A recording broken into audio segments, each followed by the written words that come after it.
I'm Marcus Chavez, Communications Director at the Philanthropy Roundtable. Today I'm down here at Mount Vernon. I'm joined by Mrs. Barbara Lucas, the regent of the Mount Vernon Ladies Association. Mrs. Lucas, thank you for taking a few minutes to It's my talk pleasure. about this. Thank you. Well, we're here at this beautiful library, but let's go ahead and start a little bit with the Mount Vernon Ladies Association.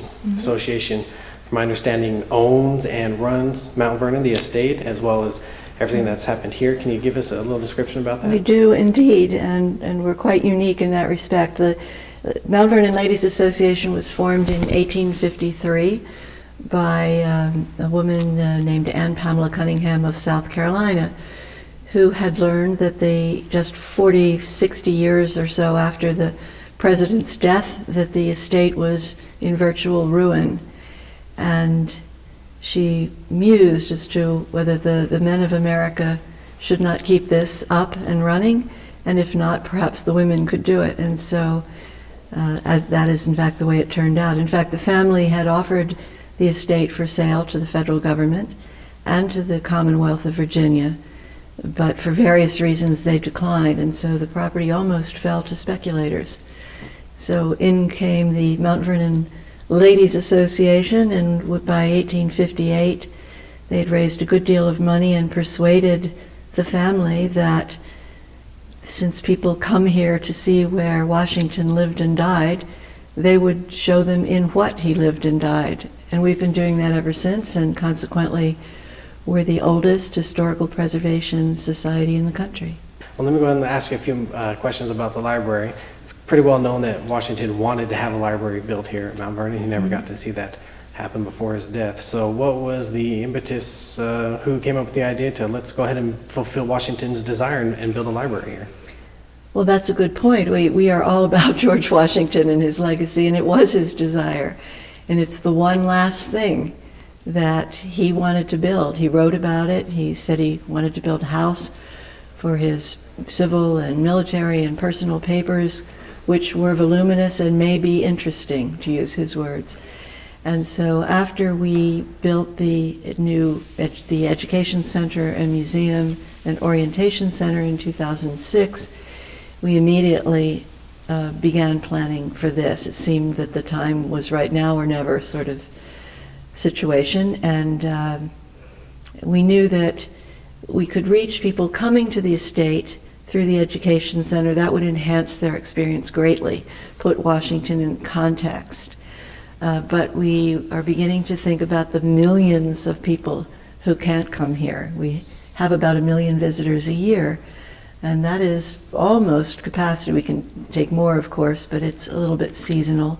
But you could tell this story, this important story, to tens of millions of people with a platform like this, and of the library, and stimulating scholarship and research and doing more online education. So it seemed as though this was the building out not only of his desire, but our mission.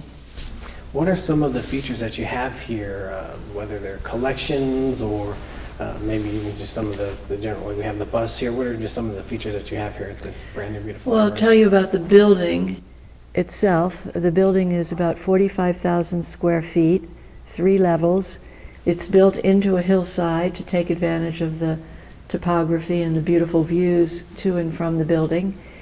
It's outfitted with this beautiful wood that you see, which is American sycamore, a tree that Washington would have been familiar with in his day.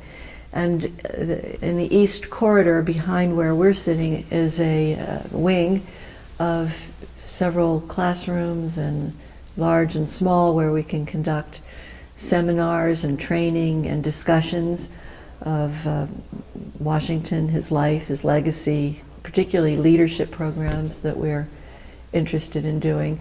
The heart of the library is this reading room, and then we have a rare books vault in addition to the corridor that I've just told you about, and then we have some various offices here. But this is the center of our education focus. Mount Vernon Ladies Association and the estate here, completely 100% privately funded. Yes. No funding from the government. Can you explain a little bit about that? Why is that the case? Why did the Mount Vernon Ladies Association do that? That's the way we began. we think it's good. Everything that you see on the entire estate, and then the building of the education center and library and orientation center, and this has all been done with private funds. We hold this estate in trust for the American people, and so we think that they would want to be involved, that we want them to be involved in making this possible, supporting this, so we're in partnership with the American public, so to speak. But we also, we work hard to make that model work, but we've been able to do that. There are a lot of patriotic people who see the value in what we're doing, and it gives us the benefit of being our own planners, our own bosses. We're accountable to ourselves. We can make our plans. We can review how we've done.